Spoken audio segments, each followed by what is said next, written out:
ज्या प्रकारे गोल्डने 2025 मध्ये रिटर्न दिलं, काय तसंच गोल्ड 2026 मध्ये सुद्धा रिटर्न देणार आहे का? ते जाणून घेण्यासाठी आपल्याला पहिल्यांदा 2 गोष्टी बघायला लागतील.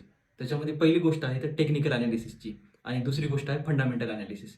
टेक्निकल एनालिसिसमध्ये जर आपण बघायला गेलं, तर जो गोल्डचा चार्ट जर आपण बघितला, तर गोल्ड 1,40,000 ते 1,46,000 पर्यंत जाऊ शकतो.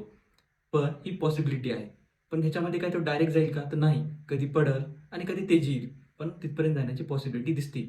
आणि जर फंडामेंटल अनालिसिसचा विचार करायला गेलं, तर गोल्डमध्ये आताच्या घडीला जागतिक बँका असतील किंवा जे कोणते आता सेंट्रल बँका असतील, सर्वजण गोल्डमध्ये बाईंग करत आहेत.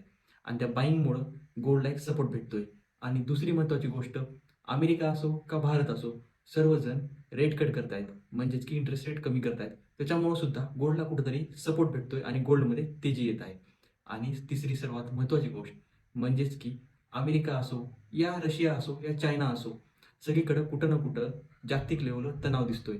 आणि हा तणाव मेजर कारण आहे गोल्डच्या रॅलीच्या मागं. आणि हा तणाव वाढतच चाललाय.